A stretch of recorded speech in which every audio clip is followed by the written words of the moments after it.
നമസ്കാരം, എല്ലാവർക്കും സ്വാഗതം. ഞാൻ ശ്രീ. ഇന്ന് ഞാനിവിടെ കാണിക്കുന്നത് ഫലാഫിൽ എങ്ങനെയാണ് ഉണ്ടാക്കുന്നില്ല. നമുക്കെല്ലാവർക്കും ഇഷ്ടപ്പെട്ടിട്ടുള്ള സാധനമല്ലേ.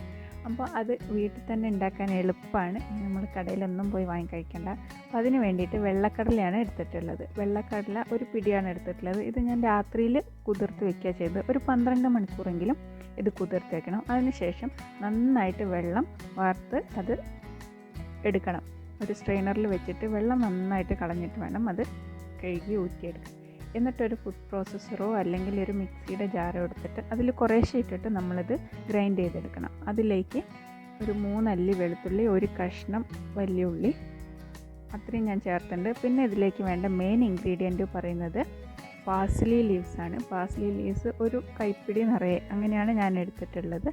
ഇനി പാഴ്സ്ലി ലീവ്സ് കിട്ടാൻ ചാൻസ് കുറവാണെന്നുണ്ടെങ്കിൽ അതിലേക്ക് അതിന് മല്ലിയില ചേർത്താലും നമുക്കിത് ഉണ്ടാക്കാം. പക്ഷേ ഇതിൽ ഏറ്റവും ടേസ്റ്റ് പാഴ്സ്ലി ലീവ്സ് ചേർക്കുന്നതാണ്. എന്നിട്ട് അതിലേക്ക് കുറച്ച് മല്ലിയിലയും കൂടെ ചേർത്ത് കൊടുക്കണം.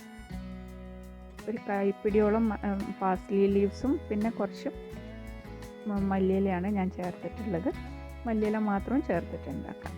എന്നിട്ട് അതൊന്ന് ഗ്രൈൻഡ് ചെയ്തെടുക്കണം. അത് ഒന്ന് പൊടിച്ചെടുക്കേ വേണ്ടൂ, അരഞ്ഞു പോകരുത്. കടലയൊക്കെ പൊടിഞ്ഞ് കിട്ടും കുതിർന്നതുകൊണ്ട്. പിന്നെ കുറേശ്ശെയായിട്ട് ഇത് 3-4 പ്രാവശ്യമായിട്ട് അങ്ങനെ പൊടിച്ചെടുക്കുക. ഇതിലേക്ക് 1.5 ടീസ്പൂൺ പച്ചമല്ലിയില്ലേ, അത് ചേർത്ത് കൊടുത്തിട്ടുണ്ട്. പിന്നെ ഒരു 3/4 ടീസ്പൂൺ ജീരകപ്പൊടി, 1/2 ടീസ്പൂൺ മുളക് പൊടി, 1/2 ടീസ്പൂൺ കുരുമുളക് പൊടി, ഇത്രയും ഞാൻ ചേർത്ത് കൊടുത്തിട്ടുണ്ട്. പിന്നെ നമുക്ക് ബേക്കിംഗ് പൗഡർ ആണെങ്കിൽ അതൊരു 1/2 ടീസ്പൂൺ, അല്ലെങ്കിൽ ബേക്കിംഗ് സോഡ ഒരു 1/4 ടീസ്പൂൺ, അത്രയും ചേർത്ത് കൊടുക്കുക. പിന്നെ ഒരു 2 ടേബിൾ സ്പൂൺ മൈദ കൂടി ചേർത്ത് കൊടുക്കുക. നമുക്കിത് കുഴച്ച് എടുക്കാൻ വേണ്ടിയിട്ടാണ്. പിന്നെ കുറച്ച് ആവശ്യത്തിനുള്ള ഉപ്പും ചേർത്ത് കൊടുത്ത് അത് ഗ്രൈൻഡ് ചെയ്ത് എടുക്കുക. അരഞ്ഞു പോകരുത്, പൊടിച്ചെടുക്കാനേ പാടുള്ളൂ. എന്നിട്ടത് നമുക്ക് കൈകൊണ്ട് നന്നായി കുഴച്ചെടുക്കുക. അത് നന്നായിട്ട് കുഴച്ചെടുക്കാൻ പറ്റും. എന്നിട്ട് നമുക്ക് ഏത് ഷേപ്പിലാണോ വേണ്ടത് ആ ഷേപ്പിൽ ആക്കിയെടുക്കുക. ഇതിലേക്ക് നമുക്ക് കുറച്ച് ലെമൺ ജ്യൂസും കൂടെ ചേർക്കാം. അത് ചേർത്തില്ലെങ്കിൽ കുഴപ്പമൊന്നുമില്ല, ഞാനിവിടെ ചേർത്തിട്ടില്ല. അത് ചേർത്താലും നല്ലതാണ്. എന്നിട്ട് നമുക്ക് വേണ്ട ഷേപ്പിൽ അത് ഉണ്ടാക്കി വയ്ക്കുക. അതിനുശേഷം നമുക്കിത് പൊരിച്ചെടുക്കുക. ആദ്യം നമ്മൾ എണ്ണ നന്നാക്കി ചൂടാക്കണം. അതിനുശേഷം തീ നന്നായി കുറച്ചിട്ട് വേണം നമ്മളിത് പൊരിച്ചെടുക്കാൻ.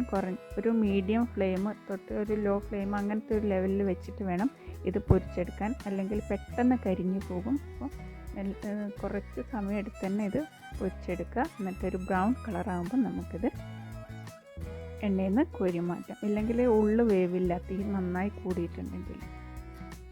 അപ്പോൾ നമ്മുടെ ഫലാഫിൽ റെഡി ആയിട്ടുണ്ട്. നല്ല ടേസ്റ്റിയാണ്. എല്ലാവരും ഉണ്ടാക്കി നോക്കണം. നിങ്ങൾക്ക് എൻ്റെ വീഡിയോ ഇഷ്ടമായാൽ ലൈക്ക് ചെയ്യാനും ഷെയർ ചെയ്യാനും കമൻറ്റ് ചെയ്യാനും മറക്കരുത്. പിന്നെ ആദ്യമായിട്ടാണ് നിങ്ങൾ എൻ്റെ ചാനൽ കാണുന്നതെങ്കിൽ സബ്സ്ക്രൈബ് ചെയ്യാനും മറക്കരുത്. ഇനി പുതിയൊരു വീഡിയോയിലൂടെ നമുക്ക് വീണ്ടും കാണാം. Thank you.